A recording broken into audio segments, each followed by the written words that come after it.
নেত্রীকে ধন্যবাদ দেব, অভিষেককে ধন্যবাদ দেব যে আমাকে কাজের সুযোগ দিয়েছেন। কিন্তু কিছু কিছু সমস্যা হচ্ছিল, যেমন আমি সবটা ডিটেলে আমি বলতে চাই না, অন্তত এখনও সেটা বলার সময় আসেনি।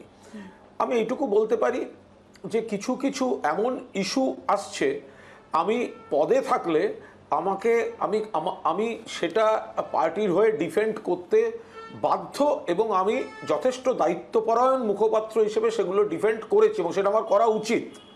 কিন্তু তারপরেও যদি কোথাও কোনো অস্বস্তি তৈরি হয় তাহলে নিজেকে সরিয়ে নেওয়াটা সঠিক সিদ্ধান্ত। দলে অনেক যোগ্য ভালো মুখপাত্র বক্তা তারা আছেন, দলের নেতৃত্ব অত্যন্ত যোগ্য।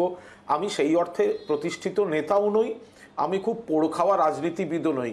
আমি থাকলাম বা সরে গেলাম তাতে কিছু যায় আসবে না। আমার অতীত অভিজ্ঞতা, আমার জীবনের যে স্বর্গনরক দর্শন, উত্থান পতন, তারপরেও আমি তৃণমূলটাই করেছি শুধু এটা দেখাতে যে কুণাল ঘোষ অনুগত সৈনিক। কুণাল ঘোষ যে দলটায় ছিল, যে দলটায় থাকছে, সেই দলটাতেই থাকতে চায়।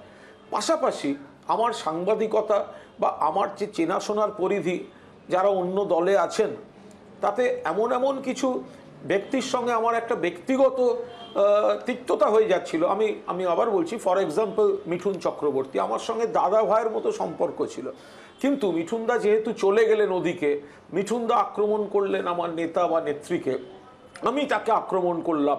এই করতে গিয়ে মাঝখান থেকে দেখলাম আমার সঙ্গে মিঠুনদার একদম মুখ দেখাতে কি বন্ধ, সাপে নেউলে সম্পর্ক হয়ে গেল। আমি দলের একজন সৈনিক, দলটা অনেক বড়, মাথার উপর মমতা বন্দ্যোপাধ্যায়, মাথার উপর অভিষেক বন্দ্যোপাধ্যায়, ফলে কুণাল ঘোষের মতো এসব জিনিস আসে যাবে, অনেক দক্ষ বড় নেতারা রয়েছেন, তো তারা নিশ্চিতভাবে সবটা সামলে নেবেন।